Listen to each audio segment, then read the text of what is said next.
ಹೊಸ ರಾಜಕೀಯ ಚಿಂತನೆ ನವ ಕರ್ನಾಟಕ ನಿರ್ಮಾಣದತ್ತ ಜನತಾ ಪ್ರಣಾಳಿಕೆ ಬಿಡುಗಡೆ ಕಾರ್ಯಕ್ರಮ. ಭಾರತ್ ಸ್ಕೌಟ್ಸ್ ಅಂಡ್ ಗೈಡ್ಸ್ ಸಭಾಂಗಣದಲ್ಲಿ ರಾಜ್ಯ ಹಿತ ಚಿಂತನೆ, ಜನರ ಹಿತಾಸಕ್ತಿ, ಪರ್ಯಾಯ ರಾಜಕೀಯ ಶಕ್ತಿ ಹಾಗೂ ಕರ್ನಾಟಕದ ರಾಜ್ಯ ಪ್ರಾದೇಶಿಕತೆ ಶಕ್ತಿ ರೂಪಿಸಲು ಜನತಾ ಪ್ರಣಾಳಿಕೆ ಬಿಡುಗಡೆ ಸಮಾರಂಭ. ಮುಖ್ಯ ಸಂಚಾಲಕರುಗಳಾದ CM Ibrahim, Kodihalli Chandrashekhar, TA Narayanagowda, BT Lalitha Nayak, Marasandra Muniyappa, M Gopinath, Shivaram KV, N Murthy, Mohan Raj, RMN Ramesh, Yogesh ರವರು ಅನೇಕ ಮುಖಂಡರು ಜನತಾ ಪ್ರಣಾಳಿಕೆ ಬಿಡುಗಡೆ ಮಾಡಿದರು. ಈ ರಾಷ್ಟ್ರೀಯ ಪಕ್ಷಗಳ ಆಡಳಿತದಿಂದ ಕನ್ನಡಿಗರು ಬೇಸತ್ತು ಹೋಗಿದ್ದರೂ ಬೇರೆ ನಿರ್ವಾಹವಿಲ್ಲದೆ ಅನಿವಾರ್ಯವಾಗಿ ಒಮ್ಮೆ ಬಿಜೆಪಿಯನ್ನು, ಮತ್ತೊಮ್ಮೆ ಕಾಂಗ್ರೆಸ್ ಅನ್ನು, ಒಮ್ಮೊಮ್ಮೆ ಜೆಡಿಎಸ್ ಪಕ್ಷವನ್ನು ಆರಿಸುತ್ತಾ ಬಂದಿದ್ದಾರೆ. ಆದರೆ ಶೋಷಿತ, ಪೀಡಿತ, ವಂಚಿತ ವರ್ಗಗಳಲ್ಲಿ ಹುಟ್ಟಿರುವ ಹೋರಾಟಗಾರರು ಮತ್ತು ಬುದ್ಧಿಜೀವಿಗಳೆಲ್ಲರೂ ಕಲಿತು ಗಂಭೀರವಾಗಿ ಚರ್ಚಿಸಿ ಇಂದು ಹೊಸದೊಂದು ಪರ್ಯಾಯ ಮಾರ್ಗವನ್ನು ರೂಪಿಸಲು ನಿರ್ಧರಿಸಿದ್ದಾರೆ. ನಮ್ಮೆಲ್ಲರ ಸಮಸ್ಯೆಗಳಿಗೆ ಶಾಶ್ವತ ಪರಿಹಾರವನ್ನು ಒದಗಿಸಬಲ್ಲ, ಸಮಾಜದಲ್ಲಿ ಏಕತೆ ಮತ್ತು ಸೌಹಾರ್ದತೆಯನ್ನು ಮೂಡಿಸಿ ಅಭಿವೃದ್ಧಿಯನ್ನು ಸಾಧಿಸಬಲ್ಲ ಪ್ರಾದೇಶಿಕ ರಾಜಕೀಯ ಪಕ್ಷವನ್ನು ರೂಪಿಸಬೇಕೆನ್ನುವುದೇ ನಮ್ಮೆಲ್ಲರ ನಿರ್ಧಾರವಾಗಿದೆ. ಈ ನಿಟ್ಟಿನಲ್ಲಿ ಕಳೆದ 1-2 ವರ್ಷಗಳಿಂದ ಈ ಎಲ್ಲ ನಾಯಕರು, ಬುದ್ಧಿಜೀವಿಗಳು ಕೂಡಿ ನಾವು ನಿರ್ಮಿಸಲಿರುವ ಸ್ವಾಭಿಮಾನಿ ಮತ್ತು ಸ್ವಾವಲಂಬಿ ಕರ್ನಾಟಕಕ್ಕೆ ಅಗತ್ಯವಾದ ಜನತಾ ಪ್ರಣಾಳಿಕೆಯನ್ನು ರಚಿಸಿದ್ದೇವೆ. ಈ ಪ್ರಣಾಳಿಕೆಯನ್ನು ನಮ್ಮ ಎಲ್ಲ ಚಳುವಳಿಗಳ ಕಾರ್ಯಕರ್ತರ ಮತ್ತು ಪ್ರಗತಿಪರರ ಸಮ್ಮುಖದಲ್ಲಿ ಬಿಡುಗಡೆ ಮಾಡಿದ್ದೇವೆ. ಮುಂದಿನ 2 ತಿಂಗಳು ಈ ನಮ್ಮ ಪ್ರಣಾಳಿಕೆಯನ್ನು ಕುರಿತು ನಮ್ಮೆಲ್ಲ ಕಾರ್ಯಕರ್ತರುಗಳು ನಾಡಿನ ಜನತೆಯೊಂದಿಗೆ ಚರ್ಚಿಸಲಿದ್ದಾರೆ. ಜನತೆ ನೀಡುವ ಸಲಹೆಗಳನ್ನು ಸ್ವೀಕರಿಸಿ ಅವೆಲ್ಲವನ್ನು ಅಂಗೀಕರಿಸಿ ಅಂತಿಮವಾದ ಜನತಾ ಪ್ರಣಾಳಿಕೆಯನ್ನು ಲೋಕಾರ್ಪಣೆ ಮಾಡಲು ತೀರ್ಮಾನಿಸಿದ್ದೇವೆ. ನಂತರ ಈ ಪ್ರಣಾಳಿಕೆಯನ್ನು ಅನುಷ್ಠಾನಕ್ಕೆ ತರುವ ರಾಜಕೀಯ ಕಾರ್ಯವನ್ನು ಆರಂಭಿಸಲಿದ್ದೇವೆ.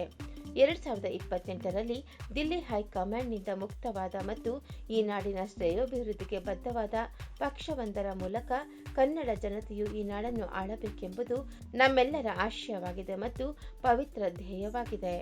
ಅದು ಕೂಡ ಅಧಿಕಾರಕ್ಕೆ ಬಂತು. ಆದರೆ ಕೆಲವು ನಾಯಕರ ಹಿತಾಸಕ್ತಿಯಿಂದ ಆ ಪಾರ್ಟಿನೂ ಒಡೆಯಿತು. ಅದೊಂದು ಇತಿಹಾಸ ಇತ್ತು. ಚಂದ್ರಶೇಖರ್ ಅದಕ್ಕೆ ರಾಷ್ಟ್ರೀಯ ಅಧ್ಯಕ್ಷರಾದರು. ಇಲ್ಲಿ ವೀರೇಂದ್ರ ಪಾಟೀಲ್ ರಾಜ್ಯಾಧ್ಯಕ್ಷರಾದರು, ನಾನು ಸೆಕ್ರೆಟರಿ ಆಗಿದ್ದೆ. ಅದು ಮತ್ತೆ ಹೊಡೀತು, ಮತ್ತೆ ಸೇರಿತು. ಕೊನೆಗೆ 95ರಲ್ಲಿ ಮತ್ತೆ ಇಂಥದ್ದೇ ಸಂಗಮ ಆಯಿತು.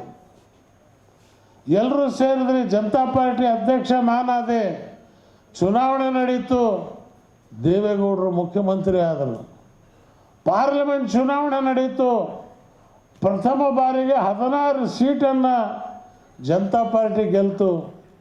ಕರ್ನಾಟಕದ ಒಬ್ಬ ನಾಯಕ ಕೇಂದ್ರದಲ್ಲಿ ಪ್ರಧಾನಮಂತ್ರಿ ಆದ.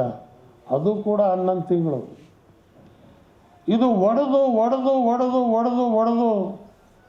ಇಷ್ಟು ಕೆಟ್ಟ ಅನುಭವ ಆಗಿದೆ ನಮಗೆ. ಇದು ಎಲ್ಲಿ ಹೋಗ್ಬೇಕು, ಎಲ್ಲಿ ನಿಲ್ಲಬೇಕು? ಇವತ್ತಿನ ವಾತಾವರಣ ನೀವು ನೋಡ್ತಾ ಇದ್ದೀರಿ. ಭಾರತ ಜನನೀಯ ತನುಜಾತೆ ಜಯ ಕರ್ನಾಟಕ ಮಾತೆ.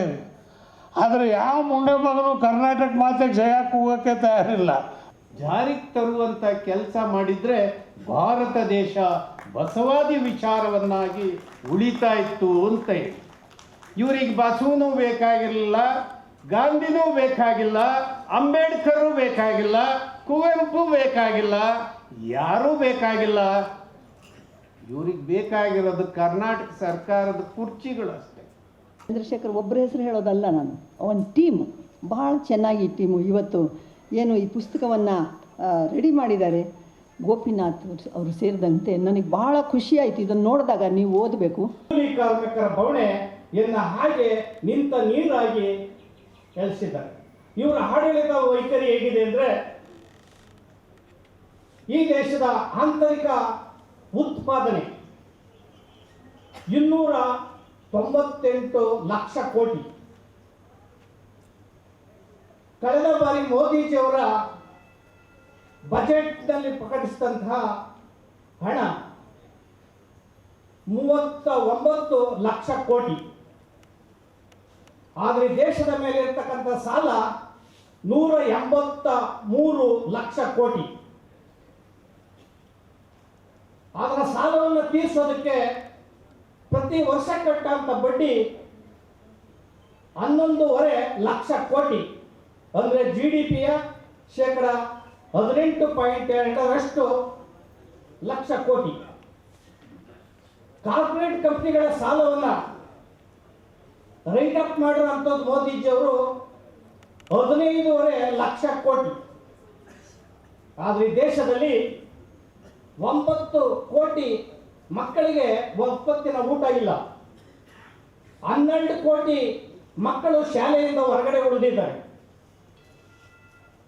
ಅದೇ ಇಲ್ಲಿನ ರಾಜ್ಯ ಸರ್ಕಾರ 6 ಲಕ್ಷಕ್ಕೂ ಹೆಚ್ಚು ಕೋಟಿ ಬಜೆಟ್ ಅನ್ನ ಮಾನ್ಯ ಮುಖ್ಯಮಂತ್ರಿ ಸಿದ್ದರಾಮಯ್ಯ ಅವರ ಸರ್ಕಾರ ಘೋಷಿಸಿದೆ.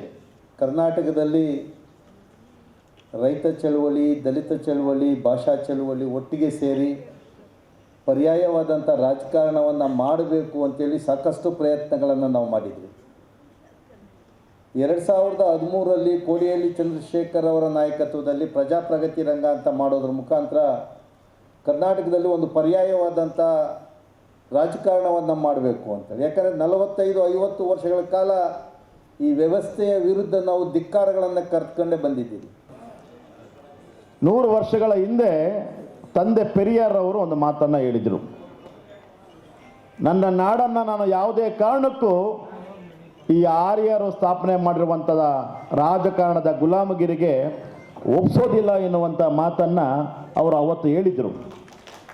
ಇವತ್ತು ತಮಿಳುನಾಡಲ್ಲಿ ಪ್ರಾದೇಶಿಕ ಪಕ್ಷ ಇದೆ ಅಂತ ಹೇಳಿದ್ರೆ ಅಲ್ಲಿ ಪೆರಿಯಾರ್ ಸಿದ್ಧಾಂತ ಇದೆ ಅನ್ನೋ ಕಾರಣಕ್ಕೆ.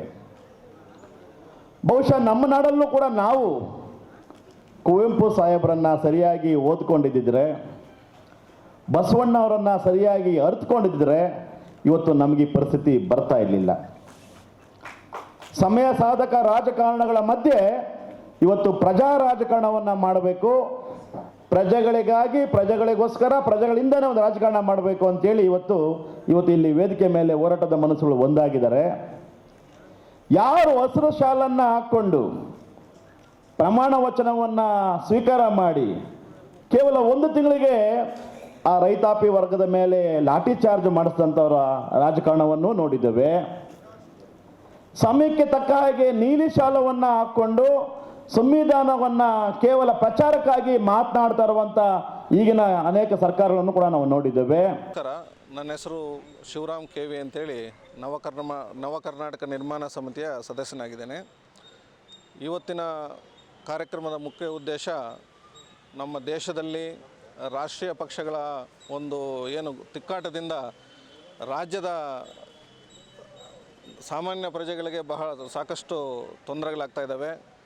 ಯಾವುದೇ ಕಾರಣಕ್ಕೂ ರಾಷ್ಟ್ರೀಯ ಪಕ್ಷಗಳು ನಮ್ಮ ಕಟ್ಟಕಡೆಯ ಪ್ರಜೆಗೆ ಅವರವರ ಒಂದು ಸವಲತ್ತುಗಳನ್ನು ಕೂಡ ಸಲ್ಲಿಸುವಲ್ಲಿ ವಿಫಲರಾಗಿದ್ದಾರೆ. ಈ ದಿನದ ಒಂದು ಮುಖ್ಯ ಉದ್ದೇಶವೇನೆಂದರೆ, ಈ ನಮ್ಮ ಕರ್ನಾಟಕ ರಾಜ್ಯದಲ್ಲಿ ವಿಶೇಷವಾಗಿ ಪ್ರಾದೇಶಿಕ ಪಕ್ಷವನ್ನು ಒಂದು ಉತ್ತಮ ರೀತಿಯಲ್ಲಿ ಬೆಳವಣಿಗೆ ಮಾಡೋದಕ್ಕಾಗಿ ನಾವು ಈ ಒಂದು ಸಭೆಯನ್ನು ಮಾಡಿದ್ದೇವೆ. ಸುಮಾರು ವರ್ಷಗಳಿಂದ ಚರ್ಚೆ ಮಾಡಿ ಇವತ್ತು ಕರ್ನಾಟಕ ನಿರ್ಮಾಣ ಸಮಿತಿ ಅಂತೇಳಿ ಒಂದು ಸಂಸ್ಥೆಯನ್ನು ಸ್ಥಾಪನೆ ಮಾಡಿ ಮುಂದಿನ ದಿನಗಳಲ್ಲಿ ಒಂದು ಹೊಸ ಪ್ರಾದೇಶಿಕ ಪಕ್ಷವನ್ನು ಕಟ್ಟೋದಕ್ಕಾಗಿ ಇವತ್ತಿನ ಕಾರ್ಯಕ್ರಮದಲ್ಲಿ ನಾವು ಒಂದು ಪ್ರಣಾಳಿಕೆಯನ್ನು ಬಿಡುಗಡೆ ಮಾಡಿದ್ದೀವಿ. ಇವತ್ತಿನ ಕಾರ್ಯಕ್ರಮದ ಅಧ್ಯಕ್ಷತೆಯನ್ನು ಮಾನ್ಯ ಕೋಡಿಹಳ್ಳಿ ಚಂದ್ರಶೇಖರ್ ಅವರು ವಹಿಸಿಕೊಂಡಿದ್ದಾರೆ.